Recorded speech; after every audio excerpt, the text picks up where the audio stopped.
नमस्कार. डिलिव्हरीनंतर पोटावरची चरबी लवकर कमी होत नाही आणि ती कमी करण्यासाठी काही टिप्स मी तुम्हाला सांगणार आहे.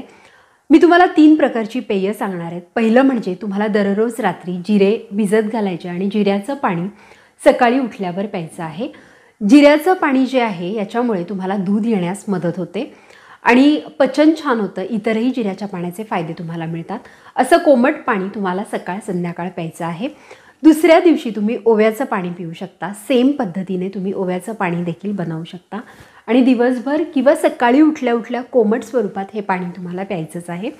तिसऱ्या दिवशी तुम्ही लिंबू पाणी पिऊ शकता, तेही कोमट. या तिन्ही प्रकारच्या पाण्यामध्ये तुम्ही आलं ठेचून किंवा किसून टाकू शकता आणि अशा पद्धतीचं पेय सकाळ संध्याकाळ पिऊ शकता.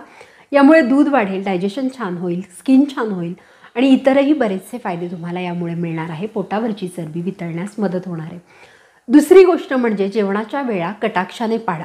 सकाळचा ब्रेकफास्ट हा मोठ्या प्रमाणात ठेवा, दुपारचं जेवण त्याहून कमी आणि रात्रीचं जेवण हे लाईटेस्ट मील ऑफ द डे असलं पाहिजे. पाणी पिताना जेवणाआधी पाणी पिऊन घ्या, म्हणजे तुम्हाला ओव्हर इटिंग होणार नाही आणि जेवणानंतर 1 तासाने पाणी प्या.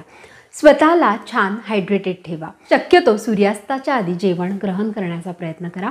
असं शक्य नसेल तर मग रात्री झोपण्याआधी 2 तास तुमचं जेवण झालेलं असलं पाहिजे. नुकतीच तुमची नॉर्मल डिलिव्हरी झालेली असेल तर मग तुमचं वजन कमी करण्यासाठी हा गोल्डन चान्स आहे.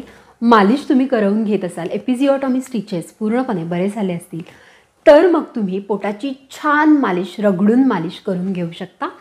सी सेक्शनमध्ये हा थोडा प्रॉब्लेम होतो. अशा वेळेला ज्यावेळी आपली पूर्ण रिकव्हरी होते, स्टिचेस रिकवर होतात, त्यानंतर तुम्ही अशा पद्धतीने पोटाला मसाज घेऊ शकता. बाळाला ढेकर काढताना 15 ते 20 मिनटं घरात फिरवा. याने तुमचाही वॉक होईल. किंवा खेळतं बाळ असेल त्याला सकाळ संध्याकाळ बाहेर बागेत खेळायला घेऊन जा आणि त्याच्याबरोबर खूप खेळा.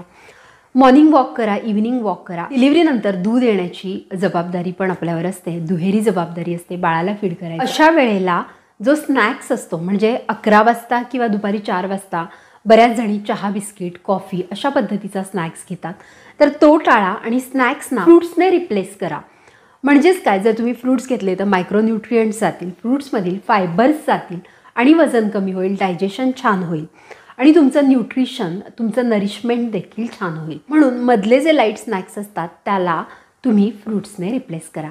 अशा पद्धतीच्या खूप साऱ्या टिप्स मी एका मोठ्या व्हिडिओमध्ये यूट्यूब चॅनलवर शेअर केलेल्या आहेत. त्यामुळे नॉलेज बास्केट इंडिया या यूट्यूब चॅनलला व्हिजिट करा आणि तिथं मी डिलिव्हरीनंतर बेली फॅट कसं कमी करायचं याविषयी सविस्तर व्हिडिओ शेअर केलेला आहे, तो जाऊन नक्की बघा. व्हिडिओ आवडला असेल तर लाईक करा, शेअर करा आणि फॉलो करायला विसरू नका. थँक्यू.